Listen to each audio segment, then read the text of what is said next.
Good evening, everyone. I have the pleasure tonight of introducing our speaker, Melissa Jung.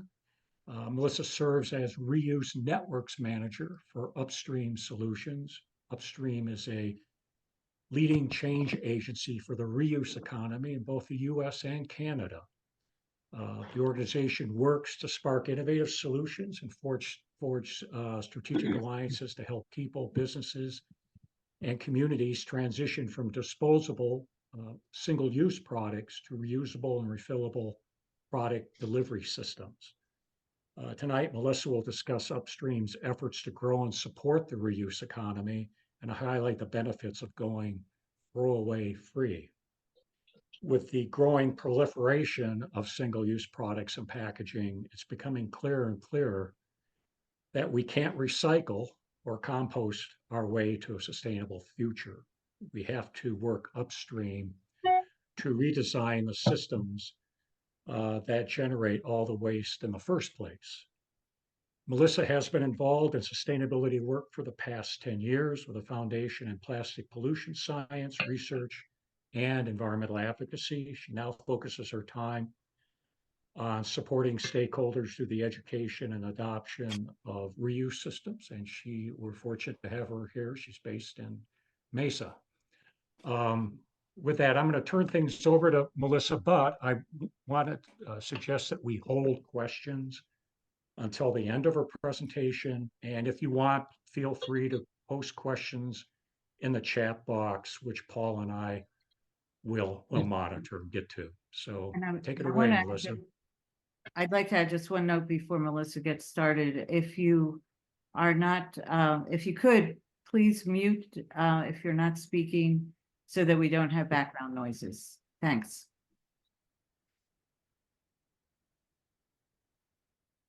Great. Well, thank you, Kevin. Thank you, Paula and Tress. This is a very exciting evening to be here speaking with you all. As Kevin mentioned, I am in Mesa, so just a couple hours north of Tucson. Majority of my team is based on the East Coast in Maine primarily, and so it's really exciting. I know we have all this conversation around reuse and plastic pollution on the West Coast in California and Oregon and Seattle, and they're doing all these great things. And we're here in Arizona, and it's here.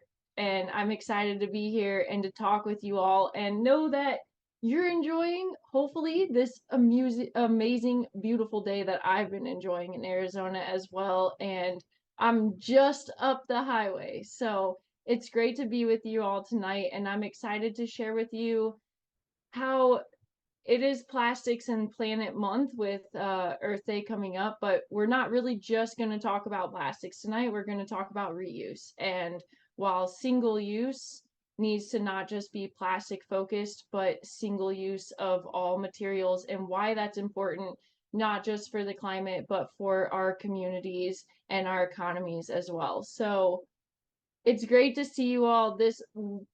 It warms my heart to be here in Arizona and have all of you here with me tonight. And so let me get this started. I'm gonna give a preface that I am really bad at sharing screens, checking chat, looking at Zoom. So I'm gonna do my best to give this presentation, and then hopefully we can have a really rich conversation afterwards with all of us together. So let me go ahead and do this. And then if I can just get a thumbs up from someone that the presentation. Okay, thank you, Kevin. So as Kevin shared earlier, my name is Melissa Jung, and I am the Reuse Networks Manager for Upstream. As I said before, most of our team is based on the East Coast, but here I am in Mesa, Arizona, our only West Coast member, and tonight we're going to talk about reuse and how we can make that possible, not just in our local communities, but in areas where policy can be difficult to pass, as we are all aware with preemption in Arizona. So just to get us teed off in the right direction, for those of you who may not know Upstream, we are a national NGO founded and based in Maine that's been operating for about 20 years. So actually less than the amount of time that Sustainable Tucson has been alive, which is amazing and super exciting to hear. Our focus is on upstream solutions to prevent waste. Specifically, we are focused on reuse, and even more specifically, we're focused on reusable packaging systems. So our vision at Upstream is to make throwaway go away, with a goal to have 30% of consumable goods sold in reusable formats by 2030 in the US and Canada. That's primarily where we operate. We are not an international organization at this point, mostly focused on North America. So this conversation, I'm going to start it off around reuse and its impact on the climate. So one thing that I want to talk about today in regards to reuse is how we really look at this in terms of a climate impact, and why Upstream primarily focuses our work on reusable packaging systems, as I mentioned earlier. So this graph is showing consumption-based US greenhouse gas emissions from different areas or functions in our society. So you can see we have products and packaging, heating and lighting, passenger transport, food, and infrastructure. When you look at this graph, it becomes really clear that the products and packaging we consume have the biggest impact and release the most greenhouse gas emissions. Now, when we're talking about consumption-based emissions, in case you don't really know what that means, because I didn't really know what that means until a few years ago, we're talking about the full carbon footprint of an item or activity. So for products and packaging, we're including the extraction of natural resources needed to make the product, creation of that product, transportation of it, consumption of it, and ultimately disposal. So this is the entire life cycle of these products that we're including in this graph showing greenhouse gas emissions. So this really high amount of greenhouse gases emitted by products and packaging is why Upstream is so focused on this specific area of reuse. Earlier this year, the Oregon Department of Environmental Quality released that the per capita greenhouse gas emissions in the United States exceed their planetary boundary by more than tenfold, and therefore a 90% reduction is needed on a very aggressive timeline to prevent irreversible damage.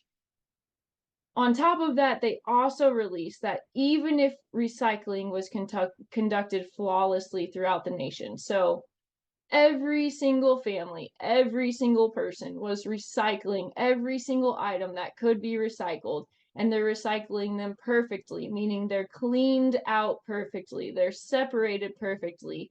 It could only deliver 31% of the needed 90% of greenhouse gas reduction. This statistic really just goes to show that we're never going to be able to solve the climate crisis and reduce our greenhouse gas emissions enough with recycling alone. And this is why we really need reuse. So as most of us here, I'm sure, are familiar with, many food service items, including cups, clamshells, plates, and utensils, these normal things that you get when you go out to eat, when you compare their single use to reusables in terms of their climate impact and greenhouse gas emissions, there's a reasonable amount of time that you have to reuse something before you reach this break-even point. However, after you reach that point, you begin to get significant reductions in the carbon emissions from these products. For cups, for example, reusable ceramic, stainless steel, and glass cups created 3 to 10 times less carbon pollution than other disposable options for their average use profiles. Reusable polypropylene to-go clamshells created 60 times less carbon pollution than Bagasse clamshells, which are the more natural sugarcane biodegradable products that clamshells are often marketed to be made out of. And ceramic plates created 5 times less carbon pollution than bioplastic plates, while metal utensils create less greenhouse gas emissions than single-use plastic utensils after just 2 uses. So you can really see here how the more that we use reusables, the lower greenhouse gas emissions we're getting from them after each continued use. Another example of how reusables reduce carbon emissions compared to single use includes glass bottles. The break-even point for reusable glass bottles was reached after just 2 cycles. After the third use, reusable glass bottles are already less impactful than single-use glass, polyethylene terephthalate, or what's more commonly known as plastic number 1, and aluminum cans. After these items get reused over and over again, the amount of reduced carbon emissions continue to grow. And something that I'm sure is extremely intriguing to us here in Arizona with the water crisis that's going on is, just in case you're thinking that reusables actually need more water, we found quite the contrary. Reusables generally have a lower water footprint over their life cycle, particularly glass and ceramic. For the life cycle of reusables, most of the water impact is in the use phase, particularly while they're being washed, which can easily be reduced with highly efficient commercial dishwashing systems. Whereas the water use for single-use disposables is related to extraction of resources, production, and manufacturing, which must happen over and over again for each item that is used and shortly after disposed of. So you can see, as we create reusable items and wash them, their water impact decreases as we continue to create and extract materials for the creation of single-use plastics. So these are just a few examples of the benefits of reusables over single use for the climate, but all of these examples came from this very, very large report that was published by Upstream called Reuse Wins. And I would really encourage all of you, if you're interested in diving really deeper into the life cycle analysis of these items and how they compare, to check that out. And I would love to drop that link just really quickly in the chat for everyone in case you're interested. Let me see here. Perfect. It's about 40 pages. It's very long, but it is filled with an insane amount of knowledge if you're interested in really looking at how reuse wins both for communities, economics, and the environment.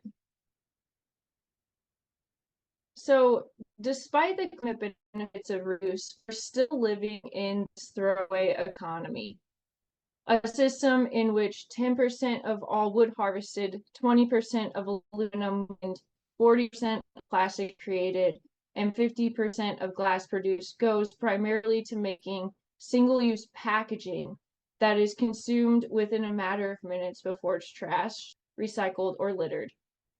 So, I mean, just think about that for a minute.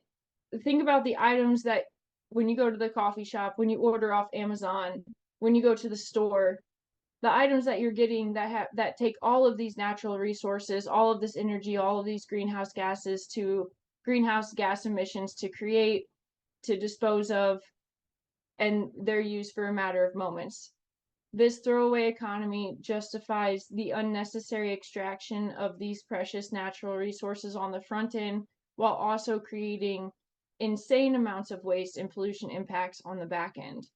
This system treats the resources of the planet as disposable, and too often the impacts of disposability disproportionately burden people of color and low-income communities who live on the fence lines of the extraction, manufacturing, and disposal industries. So, as I brought up in the very beginning of this talk, these days we're hearing a lot about single-use plastics. My background is in marine biology. I studied in Hawaii and did a lot of work with sea turtles and monk seals, and unfortunately the majority of my research was based on plastic ingestion from these animals and what they're ingesting and why they're ingesting it and the health effects that it's having. And this narrative of single-use plastics and plastics itself has continued to come up, and it's an important narrative that we should all consider. But at Upstream, we believe that the problem is a little bit bigger than just single-use plastics. It's the entire concept of single use itself.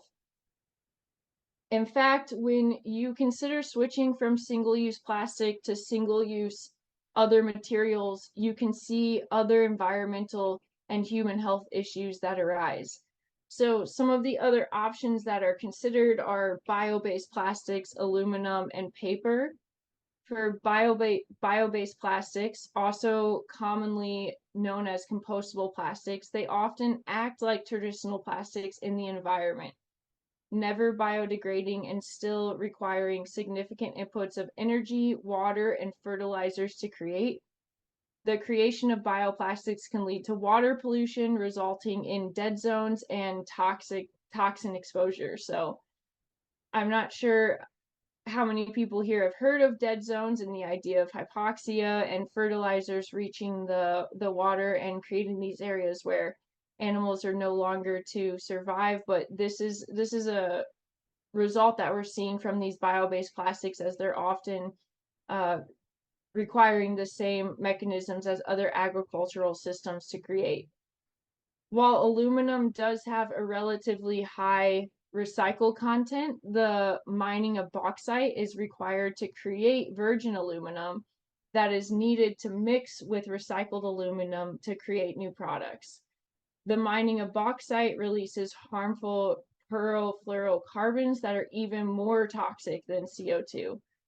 And when we look at paper, about 3 billion trees are cut down to create just the amount of paper that we need for packaging, while also requiring toxic chemical use and high greenhouse gas emissions. Again, if you'd like to dive a little deeper into the comparison between these different materials versus plastic, it's explained a lot more depth in the resource that I shared in the chat already, our Reuse Wins report. So please feel free to look there for more information. So I feel like that was a little bit of the doom and gloom beginning part of my presentation. The like, what is terrible, what is wrong, what are our solutions? And that is where I want to get to now. In a large part of what Upstream focuses on are the solutions and what we can do moving forward. And so with that in mind, the switching from one single-use product to another doesn't really solve our problem. So what do we really need and want to see so that we can protect not just the planet, not just the environment, but also our communities, especially here in Arizona? So at Upstream, we envision what we call a new reuse economy that treats packaging as a service for delivering products rather than just a product itself. So how do we get here? This is this amazing little circle that I'm happy to share with you all in case you have not seen it, but gratefully this vision of a new reuse economy is becoming a reality. All around the world and across the country, reuse is emerging, and this can look different depending on the context, as there's many different types of business models, public-private partnerships, and community scale efforts going on. Generally, the overall idea of reuse can fall into two main categories, as you see here in this circle. So we have return and refill. So before I take us into very specific ways that we can implement these different systems into our communities, I want to just give you some really high level, feel good examples of what's happening around the country and the world to reiterate really what is possible with reuse in our communities. So when we're talking about refill at home, I'm not sure how many of you have Blue Land. I have Blue Land. I love Blue Land.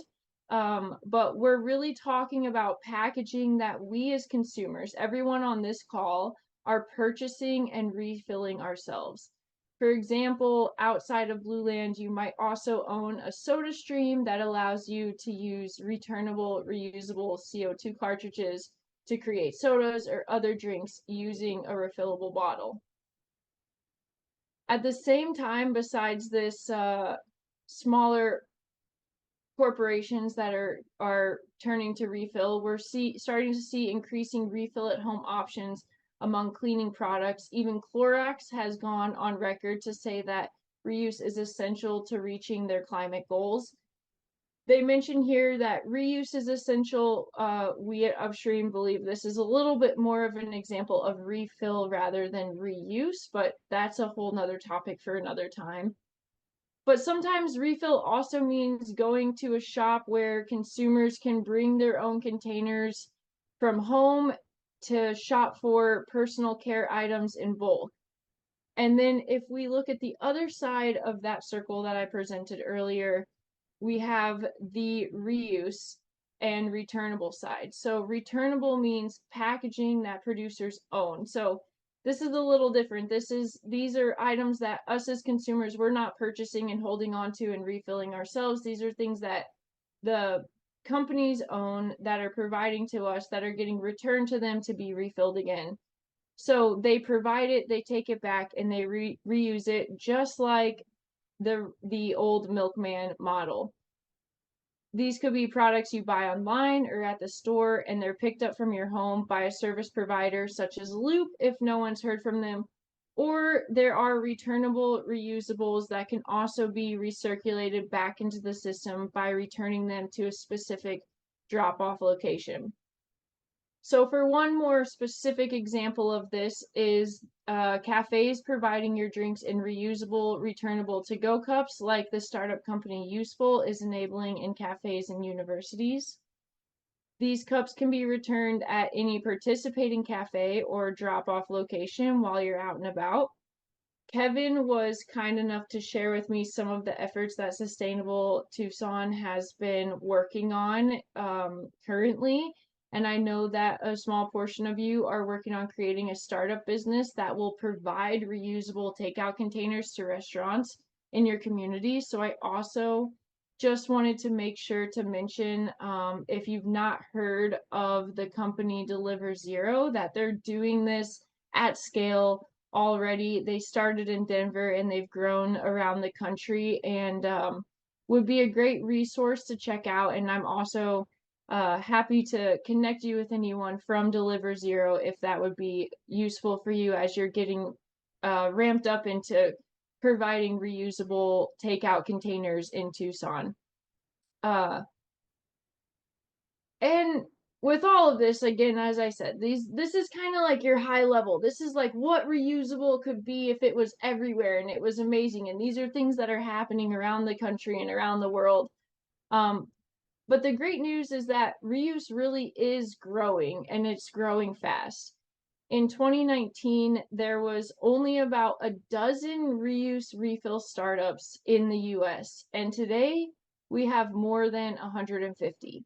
And that's not even counting the efforts that are coming up from major brands like Starbucks and their BYO policy. I'm not sure who may have heard, but about maybe, man, was it this year?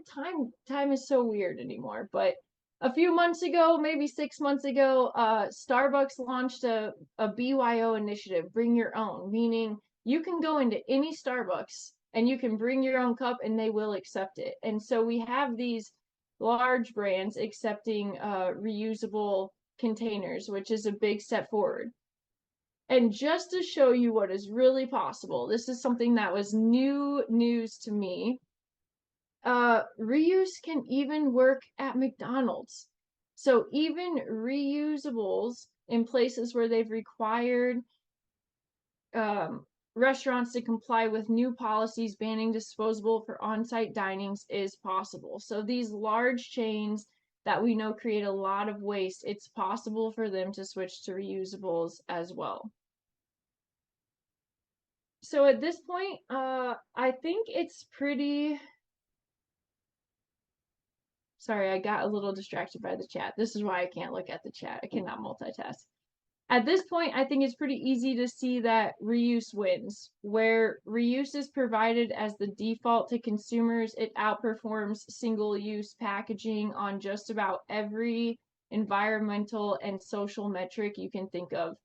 It reduces the extraction of valuable natural resources. It reduces greenhouse gas emissions and pollution while also creating green local jobs. So I just went through some really big, broad, pie in the sky examples of how reuse could function all over, all together in all societies. But now I want to just talk a little bit about how we actually get to these different returnable and refillable reuse models, especially in our local communities.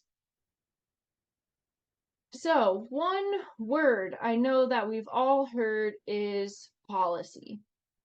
And today in the US and Canada, there's over 100 reuse laws covering more than 75 million people. So I know we're in Arizona.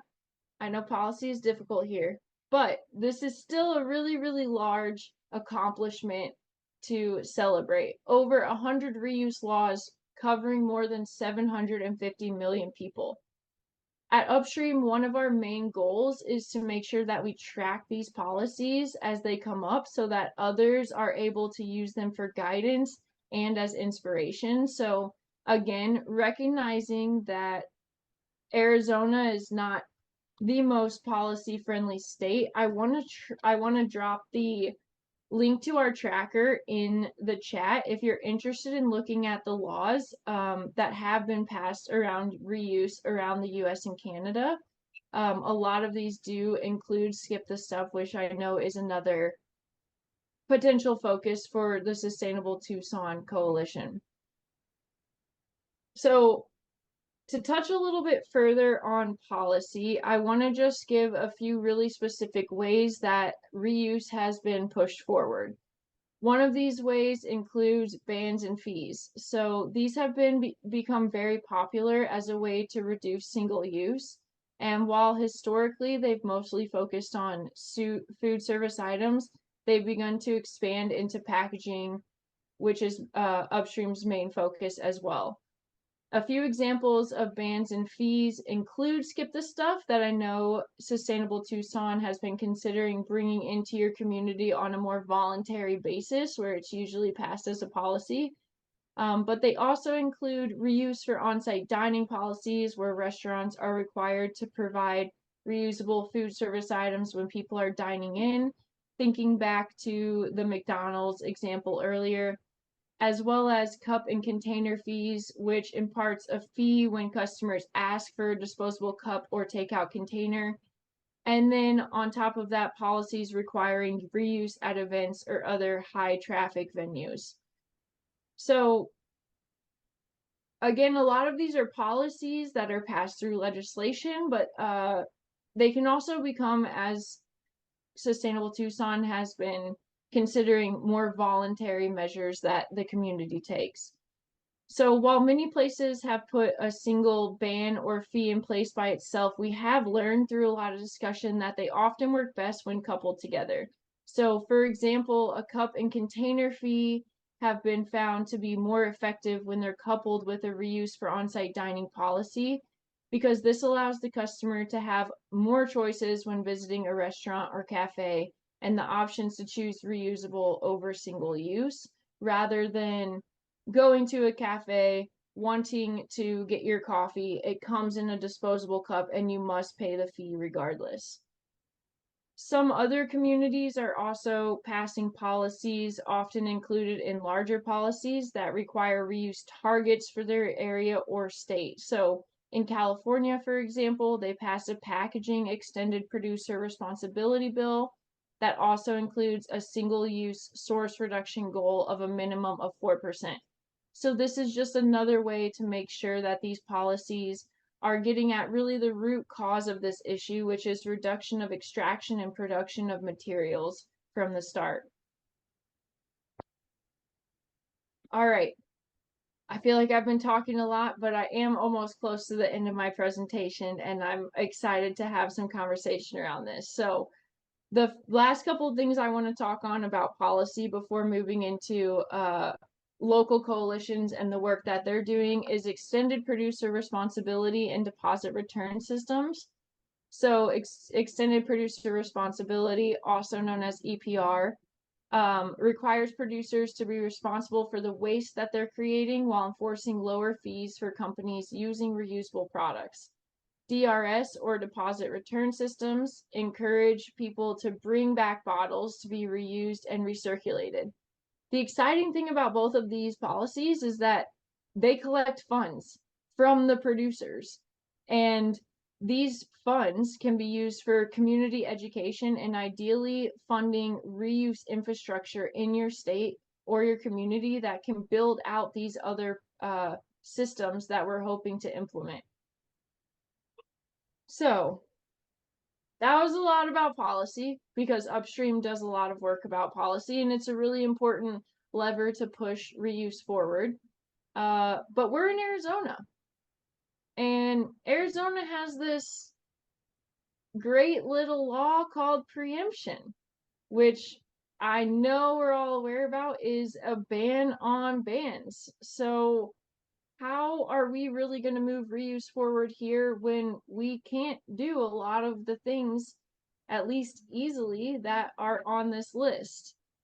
And the good news is that, honestly, to effectively scale and expand reuse, we really need policy coupled with community action, which is what Sustainable Tucson is all about. And there's a lot that you can do as a city or county to support reuse.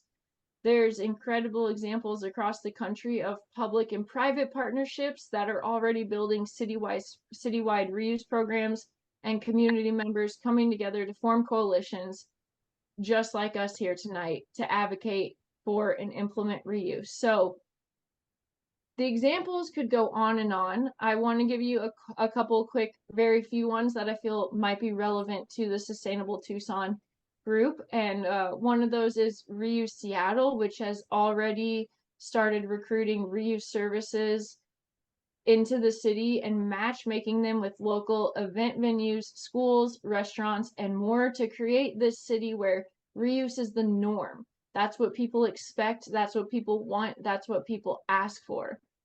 Don't Waste Durham's recirculation project in Durham, North Carolina, has worked with the city's Department of Health and Sanitation to enable the collection of reusable takeout containers through the municipal recycling system. And this is really showing how reusables can work with systems that are already in place. We don't need to build something new. We don't have to recreate the wheel. Zero Waste Ithaca in New York has worked with local city school districts and plastic-free restaurants to provide over 3,000 sporks for the entire city school district this past spring. Schools is an amazing entry point for communities, especially when policy is difficult. And Reusable NYC was successful in passing a skip the stuff policy as a local coalition. So we have numerous amounts of other amazing work that's being done across the US and Canada. We have our local coalition page here that I'm going to share. Oh, Rocky. Thank Sorry, you, Rocky. I looked it up and then I found it. Yes, no, I was about to drop it in the chat. You did it for me. I was going to say, check it out. If there's any group you want to be linked with or connected with, let me know. And also, I noticed Sustainable Tucson is not on that page. And I think that Sustainable Tucson should be on that page. And so if you're all interested in being included on our coalition page, please let me know. We'll get the information that we need and we'll get you added. Rocky, you're a rock star. Thank you. And coming close to the end of my presentation here, there's just one other thing I really want to mention about a way that all of you can get connected, because I don't know how you feel, but I do feel, for me personally, reuse in Arizona seems far away from reuse in a lot of other areas of the country that have a lot going on around reuse. And so one thing that I really encourage every single one of you on this call to do, whether you're just barely involved in Sustainable Tucson or you're leading the group, is to join our reuse solution network known as the RSN. So the RSN is this very large community. We have over 1,000 people from the US and Canada and around the world, including NGOs, entrepreneurs, local organizations, community leaders, and governments, all working towards catalyzing reuse. And this really is a space where you can get plugged in with other people, with what other people are doing around reuse, and a way that you can connect with them and get their advice and their opinions and work together and learn exactly how and what other people have learned before you to make reuse more possible. So, for just a little bit of background, we do have quarterly RSN meetings. Not ironically, I guess, but luckily our next one is coming up next week on Thursday, April 18th, and this is going to be all about busting the myth that consumer demand must come before scaling reuse. So this is really all going to be around the idea that, well, we need people to ask for reuse before we can give them reuse. And we're going to have an amazing speaker come and explain exactly why that's not true and why we can scale reuse before consumer demand. And outside of our RSN, which is, as I mentioned, is this really, really, really large group, we also have these smaller subgroups that are focused on moving reuse forward in more specific areas. So these include the Government Reuse Forum, which is specific to government employees, the local deep dives group, which is focused on helping coalitions move their work forward, very applicable to Sustainable Tucson, as well as a brand new conservative states and provinces group, where we discuss how to work on reuse in more conservative areas where policy can be difficult. So we do ask that everyone joins our larger RSN before joining any of these subgroups, but I encourage all of you, if you're interested in just learning more and being more connected with others around the country and around the world that are working on reuse, to join the RSN. And I'm looking at the chat and the link is in there for me also. You guys are, this is the easiest presentation I've ever given. Thank you so much. And so with that, I really want to end with this thought. At Upstream, we believe that reusables really can lead us to real progress, and that is a reduction in the amount of natural resources, extraction, energy use, and pollution required for what we need and desire as humans. So I'm just going to leave that there for one moment. And then finally, just thank you all so much for having me this evening. We have a bazillion social media channels that you can follow us on if you would like to. They're all listed here, as well as my email if you would like to reach out personally. And just thank you all again for joining me on this beautiful Arizona evening. And I'm happy to answer any questions the best that I can from here. Thank you very much, Melissa. That was a great presentation.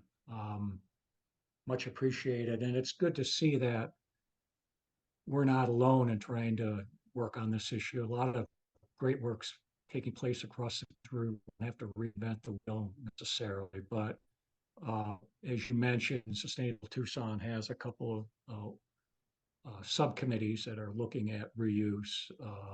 And I would encourage anybody here who's not a member who's interested, if you want to join a couple of our subcommittees that are focused on reuse, just email me, kevin@sustainabletucson.org, and I'll put you in touch with the subcommittee chairs. I wanted to start out with a question from Dan Stormont. And it goes to the beginning of your presentation. It's kind of a big picture question. Dan wants to know if there's been an analysis of the impact of returnable containers. He mentions that you're reducing the manufacture of new containers, but you're still moving containers around sometimes a long way. So he's interested in what you have found environmentally with your life cycle analyses, cost Right. analysis. Yeah, no, that's a great question, Dan. Thank you. So definitely part of that equation is the transportation of those materials from where they're being used to where they're potentially being refilled or washed and returned back into the cycle. And so it's not a question to give a very simple, easy answer to, but yes, if you're having to transport reusables a large distance to be reused, that definitely factors into them being a better climate option than single use. And that's why at Upstream we're really pushing for and promoting creating local reuse hubs and wash hubs where you're able to keep those items circulating close within your community. And so it's just another layer to this very layered story of reusables versus single use that has to be factored in. And ideally, when you are considering bringing reuse into your community, if you don't already have a reuse hub that is available or a wash hub that is available, you're able to find local groups or businesses that already have the capacity to wash and clean those reusables and return them to you so that you don't have that large transportation distance. Dan, I want to give you an opportunity. You want to follow up or not? I don't really know that I need to follow up on that, but yeah, it is a good question, of course, as far as how much we're moving stuff around, and of course, it's still better than mining raw materials and manufacturing things and shipping them. But I just observed a lot, and it's sort of there's a second question on there that I don't know if Kevin was going to get to as well. But for example, we try to buy bulk wherever possible, but I always wonder in the back room, because I know when I go to my Sprouts with my little bag and I fill it up with whatever I'm getting from the bulk foods, that came in a larger container, which was probably tossed after they put it into the bulk bins. So, I'm just curious. I don't know how much in-depth study has been done of the actual impacts. Obviously, it's reducing the need for raw materials and brand new packaging. But, I'm just curious how much that savings is.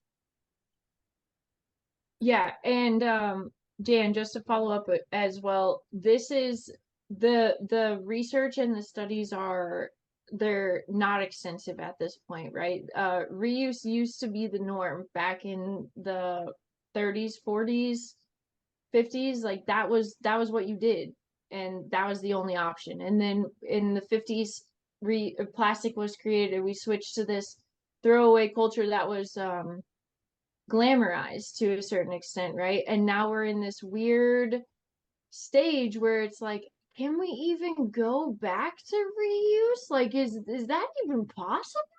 And it's like, what do you mean? Like, it's already it was how we started. Like, of course we can go back, but again, yeah, we have these systems, and one of these things is this idea of creating things, transporting them, washing them, transporting them somewhere else, transporting them back to be reused again. And that transportation, from my knowledge, it really hasn't been studied into that in depth, because this idea of reuse and moving back to these reusable systems is still so new to the community and society. And so it's pretty rudimentary, and I think the assumptions are going off of the idea that with reuse you're going to be able to keep that within a relatively close distance of your community. And with that in mind, it is a better option. But yes, if you are having to transport distances, it brings another factor in that I'm not sure I have the answer to at this moment. No, I appreciate that. And also, I mean, like back in my dad's day, and I mean, I remember, I'll show my age here. I mean, I remember as a kid that we had the milkman dropping off glass bottles of milk on our doorstep. And, then like the Altadena dairy was actually right there in the San Fernando Valley where I was growing up. And now the nearest dairy in Arizona is up in the Phoenix area. So, when I take my empty glass bottle back to Sprouts, it goes on the truck. Fortunately, that truck's going back and forth anyway, so it's probably not quite as bad because it's just an empty truck going back up to the distribution center. But it's still, that's bottles being moved 120 miles each way to get that milk back and forth. Right. And I think the idea that we're really, and this will be my last thought on this, and we can move on to a different question, but the idea that it comes down to is that the amount of emissions that come from just extraction and creation and transportation and production and disposal of one single use cup is so much, and it's so much for reusable as well. But even if you're transporting that reusable around, you're not getting the emissions from every single life cycle step, even disposal of that item. And so overall, you're getting a greenhouse gas emission after a certain amount of use. Now, if you use that item one time and then it goes in the trash, different story, right? And that's where we get all these little nuances that come in. But in a transportation very specific study, I'm not aware any of those has happened. But it cuts out a lot of those steps that produce so much of those emissions from happening over and over and over and over again. Paula and Trace, did you have your hand up? Did you have a Yeah, question? I had a fairly simple question. One of your earlier slides, you had packaging and energy use and food production and that sort of thing. And it seemed like you were saying that energy use was the packaging itself was more than the energy use in the home or energy use in food production. Did I understand your presentation correctly? You did, and this is a very interesting point that I only had so much time to kind of go deep into. And so let me make so there's a couple different ways that you can actually measure the amount of greenhouse gases that are emitted. And there's two main ways that the UN looks at this. And one of them is based on consumption-based emissions, and the other is source-based emissions. And so when you look at source-based emissions, which is the most common way to look at greenhouse gas emissions, which is where maybe the confusion from this slide comes up, is that you're really just looking at the actual consumption of using these items. So actually the greenhouse gases that are emitted from using products, or from going on the subway, or from eating that piece of meat from the grocery store. This graph is a new way that has been recently brought out to look at greenhouse gas emissions, which is consumption-based emissions. And what's important about the difference between this is that for consumption-based emissions, we're not just looking at the actual use of these different sectors, we're looking at the entire life cycle of them. So for products and packaging, we're not just looking at the greenhouse gas emissions that are created when you throw that packaging away or when you order it on Amazon. We're looking at the greenhouse gas emissions from extraction of the materials to create it, the manufacturing of them, the transportation of them, the sale of them, and then also the disposal of them. And so when you look at the greenhouse gas emissions, the carbon emissions that are coming from the entire life cycle of these products, that's why we see products and packaging having such a significantly higher impact than these other sectors that you often believe to be more impactful, which is why this sector-based emissions view that's often being looked at is why so many people often feel or we've been starting to feel it's really important to electrify our cars and do all of these other things for transportation or infrastructure, heating and lighting. But in reality, when you look from start to finish of these different sectors, products and packaging really is the main part of our society that is contributing the most to our carbon emissions. Does that make sense? This is a Go ahead. I was just going to say, this is a relatively new concept, even for myself. And so I want to make sure that I'm getting it across well. Yeah, I should mention, when the cities of Tucson started work on their climate action and plan, our group did recommend that they look at consumption-based emissions, and we pointed out that both Portland and I think King County, Washington, had figured out or come up with a methodology for doing that, but the city didn't accept our recommendation. They went with more traditional sector by sector Yeah. approach. But but perhaps when the plan comes up to be renewed at some point, we can raise that issue again. Stuart, do you have a question? Yeah, thank you very much. It was great to hear all this, Melissa, and I probably could listen a second time to really get it all. But I just read an article 6 months ago published by Environmental Working Group talking about microplastics. And they're suggesting, the way I read the article was, it's not just like if you're using a plastic cutting board and you're abrading the thing so that the microplastics get in your food, but even just migration, like from a plastic water bottle. And are you putting any effort on the reusables not being made of plastic? So at this point in time, our main stance is what we like to say material agnostic, which means we aren't necessarily fighting plastic itself, but we do understand and believe that there are different kinds of plastics, and some of them being safer and more durable and usable for communities and over time than others. And so I will say, like, we're not going to support polystyrene, right? Like, we know that this is a toxic plastic that shouldn't be used really for anything at this point in time. The same for PVC. But one thing with us at Upstream that we're really trying to figure out is that our main focus is the reduction of extraction and production of items.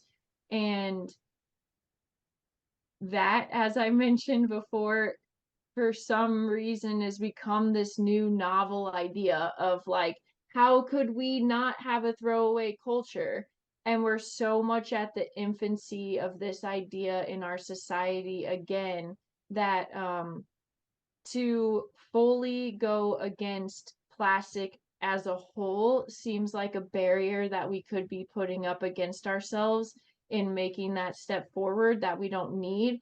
And as I mentioned as well in the slide, a lot of these alternatives, if they're not being made as reusables, really aren't a solution in a lot of ways to single-use plastics if they're being used as single-use regardless. And so that's a very complex question, Stuart, and it's something that we as an organization, we just got a new CEO back in September, and I will be honest, we are reevaluating as a team. But at the current moment, our main focus is non-toxic reuse in terms of promoting reuse that we know is made of materials that are not known to be toxic for human use. So I feel like that was kind of a workaround answer to your question to a certain extent, but we are not necessarily saying plastic cannot be used as reusables. No. Thank you. Yvonne, go ahead.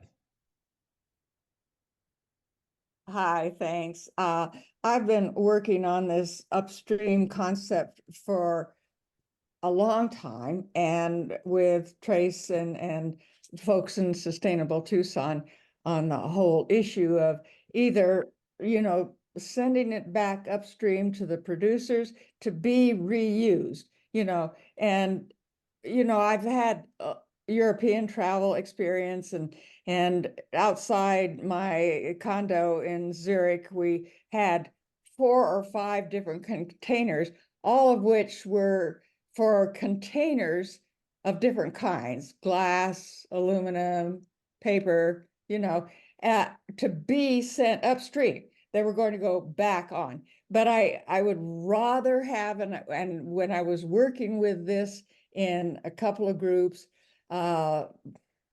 ban the bag, for instance, we wanted to get rid of the plastic bag thing altogether, and these light plastic bottles, just stop it, just stop it.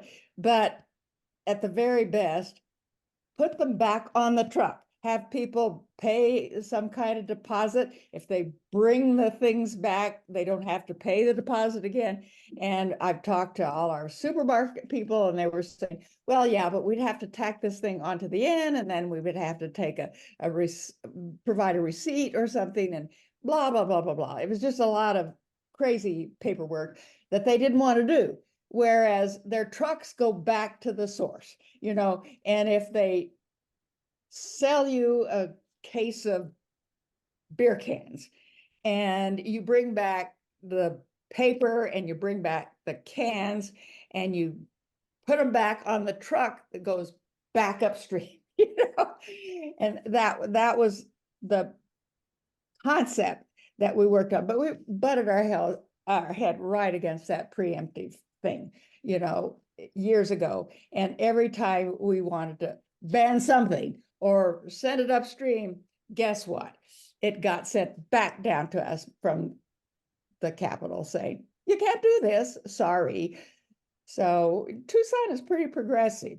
Tucson has a lot of very aware people, and we really try to do the best. And I kudos and hats off to our Ward 6 Councilman, Steve Kozaczyk, because he's done the absolute best you can with recycling.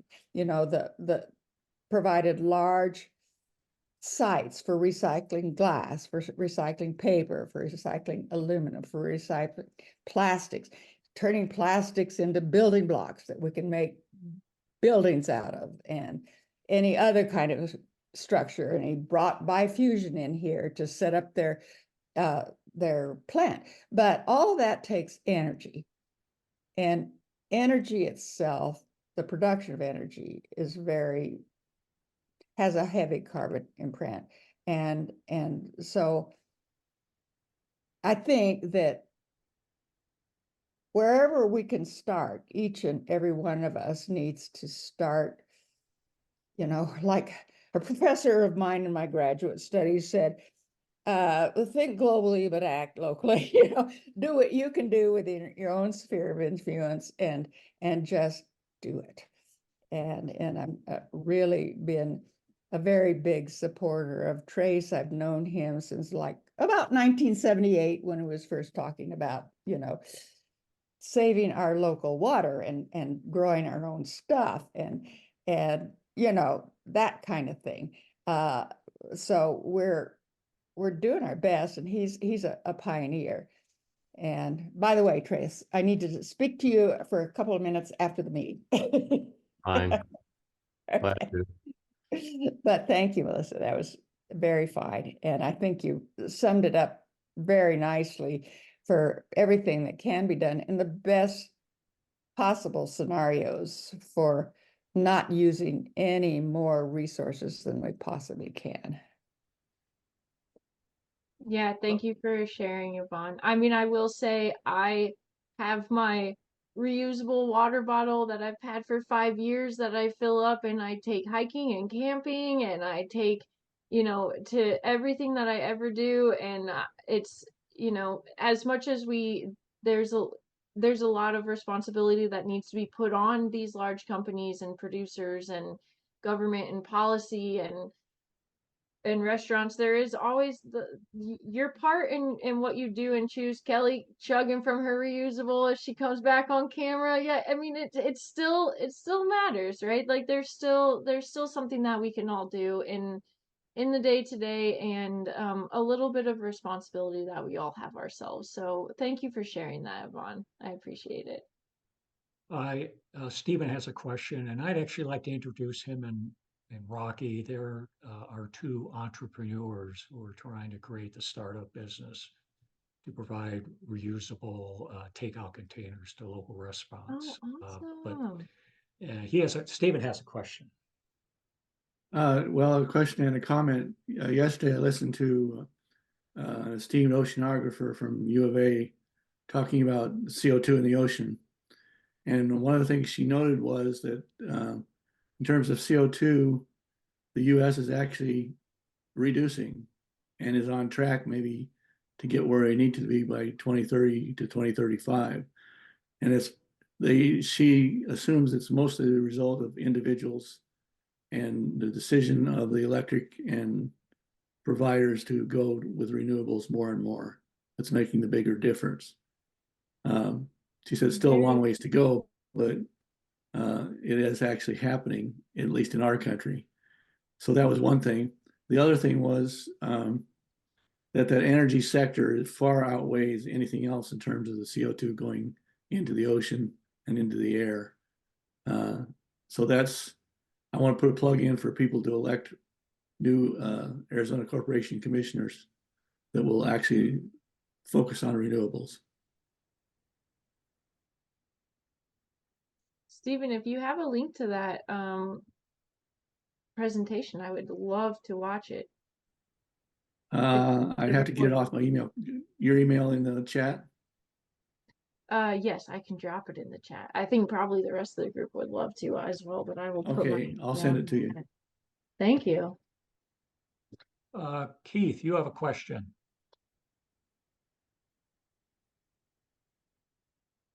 Actually, it's Millie, Millie. but it's something that Keith and I have discussed together. And I put it in the chat. It seems to me that there's a really big opportunity with three major sectors of the economy to both encourage reuse and to set a precedent that other people would likely adopt if they started living it in these sectors. So, and that's hospitals, schools, and airplanes. If you could get hospitals, schools, and airplanes always reusing utensils, reusing trays, reusing food containers, and not covering them with single-use plastic, but finding a different way to cover them, not using utensils that are in single-use plastic. Someone else earlier mentioned Europe. When you fly to Europe, you tend to get metal utensils. When you fly in the United States, you get plastic, wrapped in plastic. So my question to you is there any collaboration you have tried to create with any of the companies? Because I totally agree with Dan's statement about approaching corporations. If you could influence those three sectors, just imagine how quickly that would spread it to individuals and how they might change their habits and their personal daily lives. So again, I guess my question is, have you attempted or had any luck with influencing those three sectors? Yeah, so thank you, Millie. I'm gonna start with, I guess, airports. I've never personally been on a flight where I've been given a metal utensil. That sounds amazing. I don't even get a drink when I'm on airplanes because they give you the little plastic cup, or if I do, I'm just ask for the can and just have the can, which is still also, as we mentioned aluminum earlier. But in terms of airports, the most that we've done has been in a collaboration with the San Francisco airport, where they're actually trying to take their terminals into reuse. And that has been started because of a city ordinance, and it has been a very, very large uphill battle. And so in terms of airports, that's not even necessarily on flight use. It's in terminal when you're sitting there eating your meal before you get on your next flight, or having a beer before you get on your next flight. You know, if you go to the certain sit down restaurants, it's often on reusables, but if you go to Chick-fil-A or Burger King or anything else, it's not. That I would say has been our most work with airports, and I would be open and happy to see anything you have from different countries that show reusable systems both in terminals and on planes.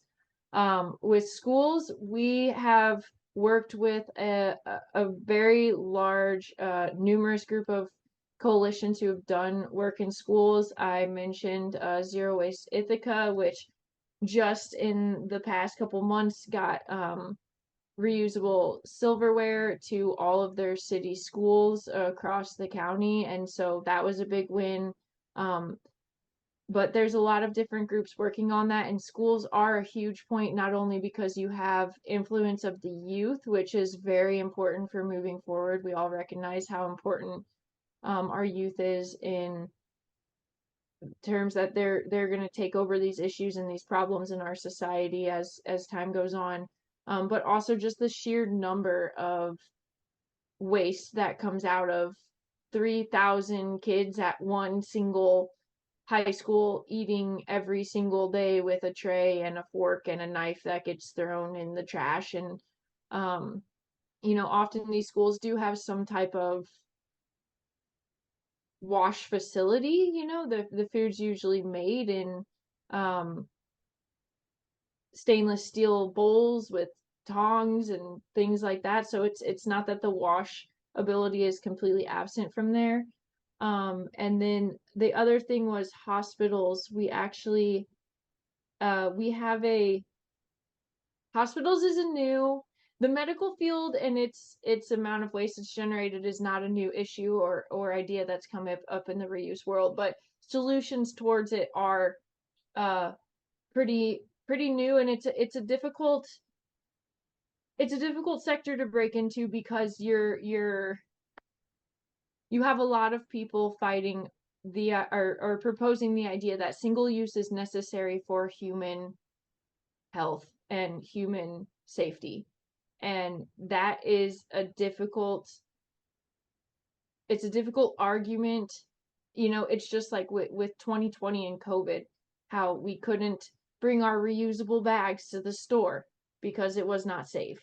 And then you amplify that to hospitals where people have, you know, all these other and numerous issues and diseases and things that can be contracted, and it becomes a whole bigger problem in terms of, you know, human health and human safety versus protecting the planet and the environment. So it gets to be a complicated discussion that comes there, but we do have this amazing award ceremony that we do every year at Upstream called the Reusies, and we have communities and activists that apply for it. And this year, one of our community winners is a community from Maryland. The name is escaping me right now, but they are actually working on reusables in the healthcare system, and not necessarily like syringes or trays in the room, but crutches, cast, wheelchairs, other certain things that can be taken, refurbished, and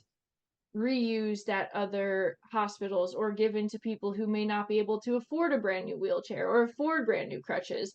And it's this this really well working system that just hasn't really been done or implemented anywhere, that they're doing really amazing stuff and hoping to grow across the country. And so I completely hear and echo, like, schools, airports, hospitals.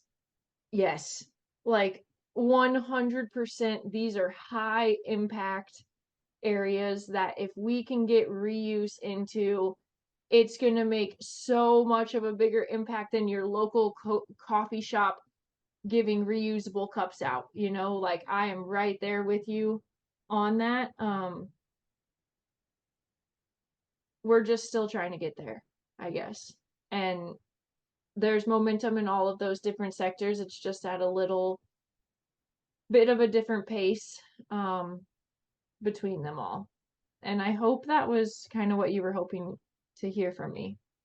Yeah, I understand. It's definitely a complex problem, but it sounds like your organization is definitely working on it and understands the impact that could have. So that's fabulous. Thank you. Thanks, We have a Mary. question in the chat from Kelly. Do you have some case studies for K through 12 schools that have been moving away from or moving to reusables that you could that are on your website or? Yeah.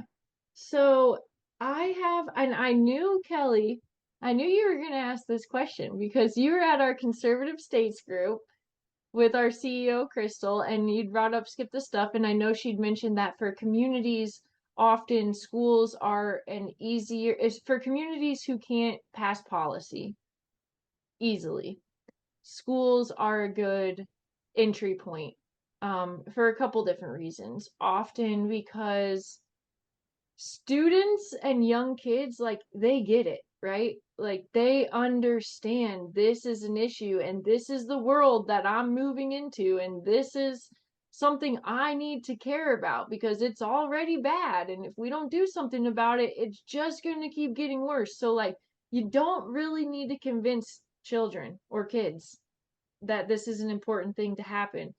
And on top of it, it's also a closed loop system. So as opposed to restaurants, especially with takeout, you know, the reusables are staying within the school. They're getting rewashed, reused. You're not having a lot of loss. And then also just the sheer volume, like I mentioned earlier, where it's like you have an X amount of kids that each eat lunch 5 days a week and potentially breakfast and whatever else. Like your numbers are insane. So schools are a great place to start. And Kelly, I know you know that. I wanted to just reiterate it for anyone else in the group who may not fully grasp why schools is such a good entry point. But I have an entire slide of resources for you and different groups and coalitions that I can share with you.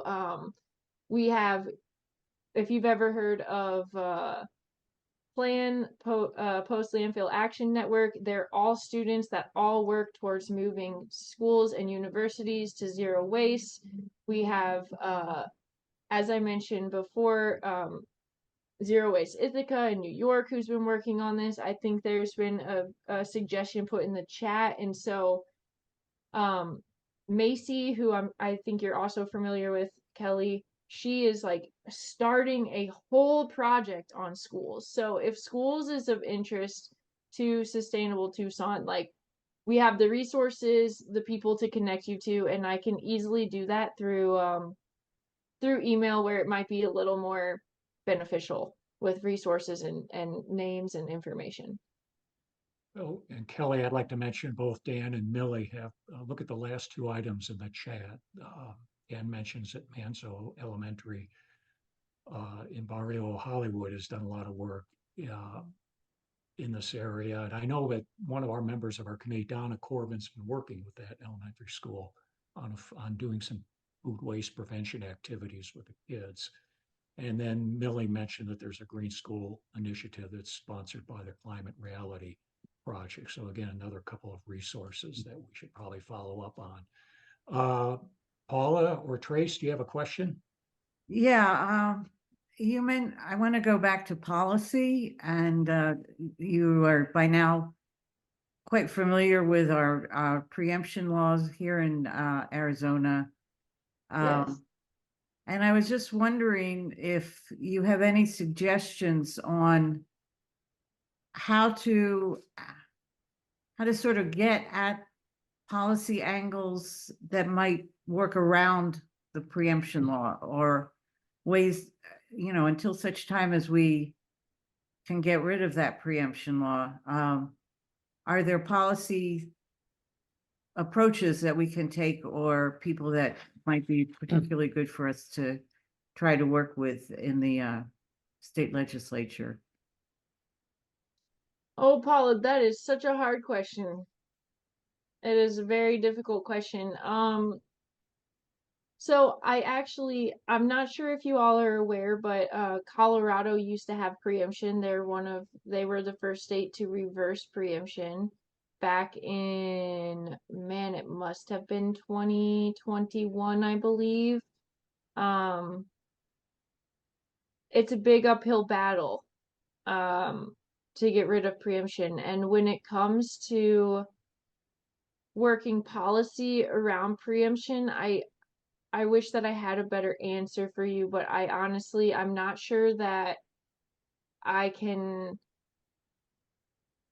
give you a policy or legislators or tactic to work on preemption. Unfortunately, even in North Carolina, where they had the recirculation project, they'd spent years trying to pass a bag ban, and days before it was supposed to pass, the legislator came out and preempted it. And it it didn't happen after years and days away. And so my advice honestly would be, for the time being, with preemption in place and the political landscape, not to focus so much on policy, but I think where you're going to have your most success, even outside of schools, is we just published this toolkit on reuse for on-site dining, which is meant to be a policy, but it doesn't have to be. And the idea all around reusables is, especially if you're going to go to businesses like restaurants or cafes for them, is that like reusables will save you money. And so getting different businesses, organizations, groups, maybe not. And Kelly, I feel like I'm bringing you so far back from going to schools, because it's what you were saying. It's kind of the idea of the voluntary skip this stuff, right? Like really just making your community understand why reusables is not only better environmentally and for the community, but also economically for them. And so I feel like I'm throwing out a million resources, but Upstream, we have a ton of resources. That's kind of like, a resource hub is kind of our purpose.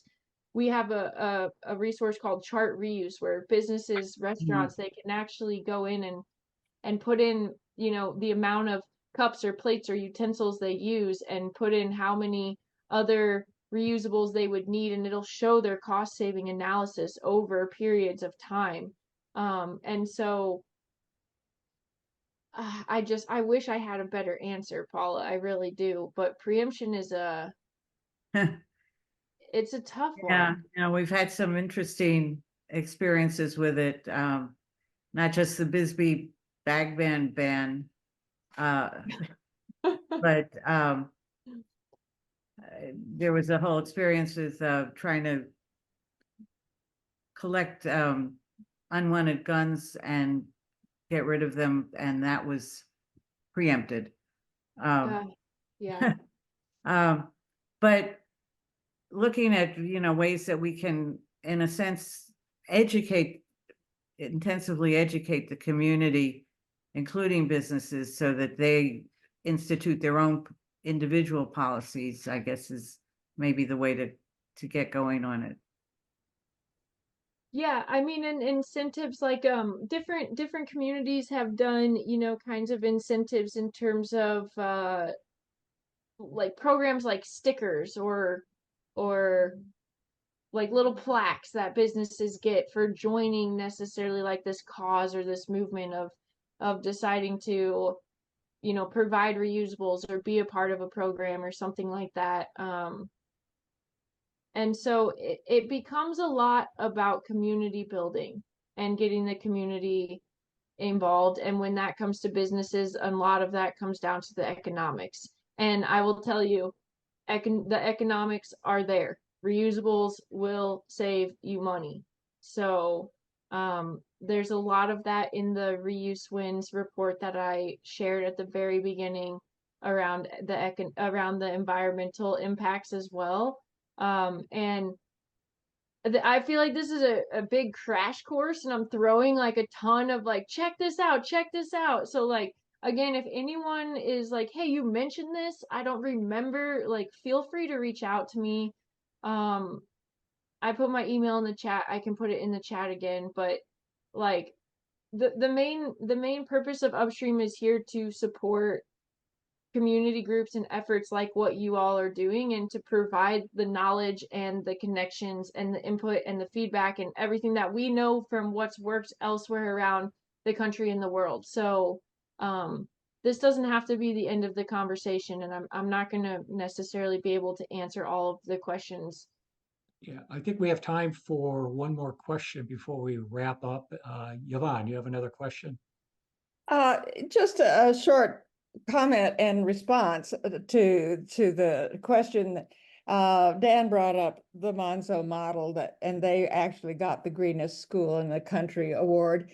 And I worked with them for a while, and they're absolutely fantastic. The kids are excellent. And then I also worked with our local neighborhood elementary school here at Brickta, and those kids created their own reuse plan, but it was also involved with recycling. And we got the collaboration of our then ward counselor, who is our current mayor, and she provided bins, and the kids went and salvaged and counted and charted and presented their findings in a multimedia presentation to the city council on how long it took the learning curve for people to use recycling bins, and how much of the stuff that went into them was there. And they counted all the recyclables, they counted all the non-recyclables.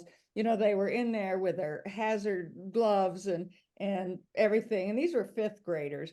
And they were there once a week, salvaging, dumping these recycle bins that Rahina had provided, and counting them all and charting them and taking the statistics home and building charts and graphs and all sorts of stuff. And they figured it took about 8 months for people in the parks, and they just wanted recycling in the parks is what they wanted. They want to get rid of all those plastic bottles that littered around the ballparks. And the kids played baseball, so they went over there, and they figured, you know, they chartered it. It was almost 8 months before people realized they couldn't put X in the recycle bins, and they had to put these other things in. You know? You know, but that was educating the public, and it was the kids educating the public through their school project. So it was kind of fun. But we do have a lot of businesses who are partnering, you know, who force us into reusables, like Trader Joe's, who simply will charge you if you take a paper, and they won't give you plastic. And if you bring back their reusables, and they have some very permanent reusables, which you thermal bags and all sorts of stuff, which are very handy, and I use them everywhere, whether it's Trader Joe's or not. So those people are, you know, they're kind of a service that has a clientele that are willing to go the length, you know, to say, okay, I'm not expecting plastic bags here.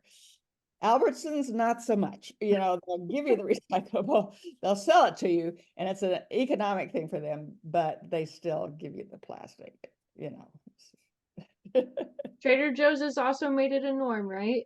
It's, you go to Trader Joe's, this is what you expect. And people have accepted that. And that's a big thing that we're pushing for our next couple of months of conversation, is that you don't have to wait for people to ask for it. You can do it before, and if it's the option, people will take it, and they won't be upset about it necessarily. And if they are, then they go to Albertsons, right? If they're that upset about Trader Joe's bags. So good, very good example, Yvonne. Thank you.